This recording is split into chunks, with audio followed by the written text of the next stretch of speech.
Baiklah, Assalamualaikum warahmatullahi wabarakatuh.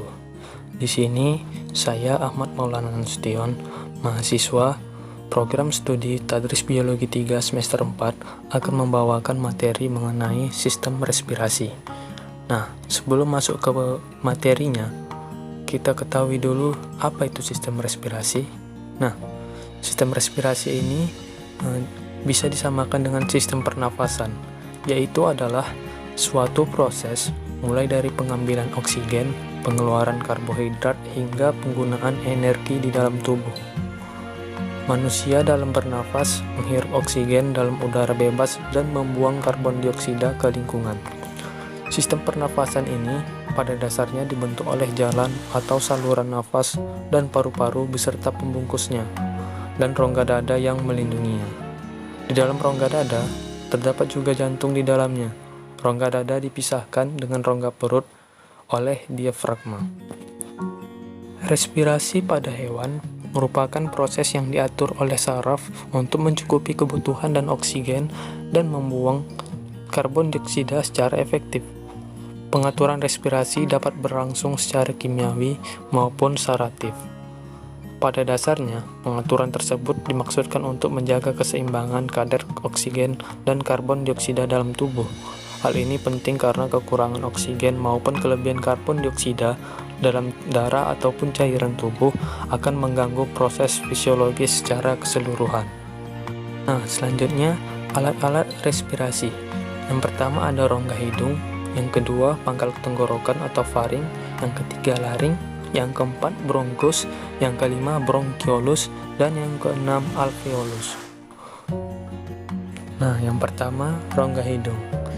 Hidung merupakan organ pernafasan yang pertama kali dilalui oleh udara luar. Di dalam rongga hidung terdapat selaput lendir dan rambut yang berfungsi untuk menahan kontaminasi benda-benda asing, misalnya debu dan kuman, yang ikut masuk dalam rongga hidung. Selain itu, rongga mulut manusia juga memiliki kongka yang mengandung banyak kapiler darah sehingga dapat menghangatkan udara yang akan masuk ke dalam sistem pernafasan. Nah, yang kedua ada faring. Faring merupakan pertemuan antara saluran pernafasan atau nasofarinks di bagian depan dan saluran pencernaan atau orofarinks di bagian belakang. Saluran pernafasan akan terbuka ketika manusia berbicara.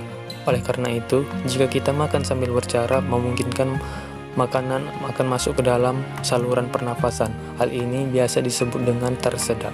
Jika makanan masuk ke dalam saluran pernafasan, biasanya saluran pernafasan itu akan terangsang dan berusaha mengeluarkan makanan tersebut lewat hidung. Bentuknya adalah peristiwa tersedak yang sebelumnya sudah saya katakan. Pada bagian belakang, terdapat laring atau tekak. Pada laring terdapat pita suara atau pita vokalis. Bila pita suara bergetar karena masuknya udara pada faring, maka akan menimbulkan suara. Kemudian yang ketiga laring. Laring atau kotak suara atau voice box adalah organ pada leher mamalia yang melindungi trakea dan terlibat dalam produksi suara. Laring ini adalah merupakan saluran pernafasan yang membawa udara menuju ke trakea. Fungsi utama dari laring adalah untuk melindungi saluran pernafasan yang di bawahnya dengan cara menutup secara cepat pada stimulasi mekanik sehingga dapat mencegah masuknya benda asing ke dalam saluran pernafasan. Laring mengandung pita suara atau vocal cord. Kemudian yang keempat ada bronkus. Bronkus merupakan percabangan dari trakea. Trakea bercabang lagi menjadi dua, yaitu menjadi bronkus kanan dan bronkus kiri. Struktur lapisan mukosa bronkus hampir sama dengan trakea. Bronkus kanan dan bronkus kiri masing-masing bercabang lagi yang menjadi bronkiolus yang merupakan salah satu bagian dari paru-paru. Kemudian bronkiolus. Bronkiolus berfungsi sebagai saluran udara pernafasan dari bronkus menuju ke gelembung-gelembung alveolus. Struktur dari bronkiolus hampir mirip dengan struktur yang menyusun bronkus, tapi epiteliumnya bersilianya mengalami modifikasi menjadi sisik. Kemudian yang keenam, alveolus. Alveolus mempunyai struktur seperti sarang lebah. Nah, di alveolus inilah terjadinya pertukaran gas antara udara dengan darah. Luas permukaan alveolus pada orang dewasa kira-kira bisa mencapai antara 97 sampai 194 meter persegi. Nah, masuklah ke pembahasan berikutnya mengenai mekanisme pernafasan. Nah, pernafasan ini terbagi ke dalam dua golongan. Yang pertama ada pernafasan dada, dan kemudian yang kedua ada pernafasan perut. Baiklah, yang pertama ada sistem pernafasan dada. Sistem pernafasan dada adalah sistem pernafasan yang terjadi akibat aktivitas kontraksi dan relaksasi otot antar tulang rusuk. Sistem pernafasan dada ini terdiri dari dua tahap, yaitu yang pertama tahap inspirasi dan yang kedua ada tahap ekspirasi. Nah, yang pertama tahap inspirasi. Tahap inspirasi yaitu merupakan kondisi di mana otot antar tulang rusuk berkontraksi sehingga tulang rusuk dapat terangkat, rongga dada membesar, dan paru-paru mengembang. Hal ini mengakibatkan tekanan di dalam rongga dada lebih kecil dari tekanan atmosfer sehingga udara yang kaya akan oksigen terhisap masuk ke dalam paru-paru melalui saluran pernafasan. Nah, yang kedua ada tahap ekspirasi. Tahap ekspirasi disebut juga fase relaksasi, yaitu kondisi di mana otot antar tulang rusuk kembali ke posisi semula, rongga dadanya kembali mengecil, dan paru-paru mulai mengempis. Kondisi ini menyebabkan tekanan rongga dada meningkat dan lebih tinggi dari tekanan atmosfer sehingga udara dalam paru-paru dapat mengalir keluar melalui saluran pernafasan. Baiklah, yang kedua ada sistem pernafasan perut. Sistem pernafasan perut ini adalah sistem pernafasan yang bergantung pada aktivitas diafragma. Pernafasan perut ini juga dibedakan menjadi dua tahap, yaitu tahap inspirasi dan tahap ekspirasi. Nah, yang pertama tahap inspirasi pada sistem pernafasan perut, yaitu keadaan di mana otot diafragma berkontraksi sehingga rongga dada membesar dan paru-paru mengembang. Tekanan udara turun sehingga udara dari luar dapat masuk ke dalam paru-paru melalui saluran pernafasan. Kemudian yang kedua ada tahap ekspirasi. Tahap ekspirasi pada pernafasan perut adalah kondisi di mana otot diafragma berelaksasi dan otot dinding perut berkontraksi sehingga otot diafragma dapat kembali ke posisi semula. Akibatnya, rongga dada mengecil, paru-paru mengempis, tekanan udara dalam paru-paru meningkat, sehingga udara dalam rongga dada yang kaya akan karbon dioksida terhembus keluar melalui saluran pernafasan. Baiklah, masuklah ke pembahasan berikutnya, yaitu alat pernafasan pada hewan.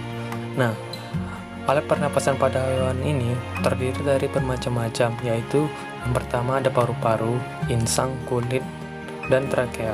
Berikut ini adalah hewan yang akan saya pilih untuk dibahas alat pernafasannya, yaitu yang pertama burung, kedua ikan, yang ketiga mamalia, dan yang terakhir yang keempat adalah cacing. Nah, yang pertama alat pernafasan pada burung. Burung bernafas dengan paru-paru. Burung mempunyai alat pernafasan yaitu pundi-pundi atau kantong udara. Pundi-pundi udara ini berguna untuk menyimpan udara pada waktu terbang. Proses pernafasan burung adalah yaitu hidung, tenggorokan, pundi-pundi udara, paru-paru. Ketika terbang, pernapasan burung ini berasal dari udara yang tersimpan dalam pundi-pundi udara, dan ketika tidak, burung mengisi pundi-pundi udaranya. Baiklah, kemudian alat pernafasan pada ikan. Ikan bernafas dengan insang yang berjumlah 4 pasang. Ikan memiliki gelembung renang yang berguna sebagai penyimpan oksigen dan pengatur gerak naik turunnya ikan. Bagi ikan yang hidup di tempat yang kurang air atau lumpur, mempunyai lipatan-lipatan insang yang disebut dengan labirin. Labirin ini dapat menyimpan cadangan oksigen. Nah, mekanisme pernapasan pada ikan ini diatur oleh mulut dan tutup insang. Pada waktu tutup insang mengembang, membran branchiostega menempel rapat pada tubuh sehingga air dapat masuk lewat mulut. Sebaliknya, jika mulut ditutup, tutup insang mengempis, rongga faring menyempit, dan membran bronkius tega melonggar sehingga air keluar dapat melalui celah dan dari tutup insang. Air dengan oksigen yang larut di dalamnya membasahi filamen insang yang penuh kapiler darah dan karbon dioksida akan ikut keluar dari tubuh bersama air melalui celah dan tutup insang. Kemudian alat pernafasan pada mamalia.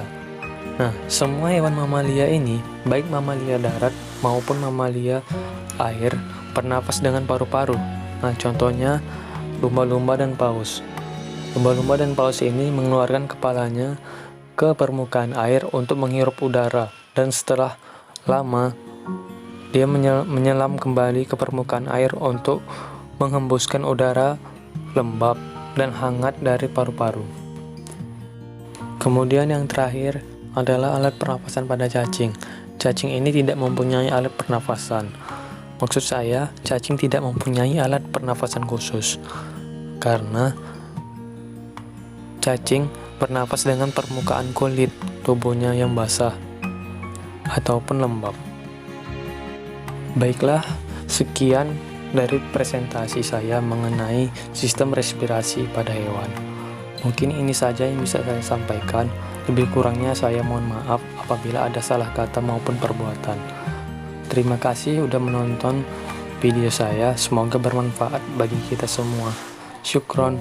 Wassalamualaikum warahmatullahi wabarakatuh.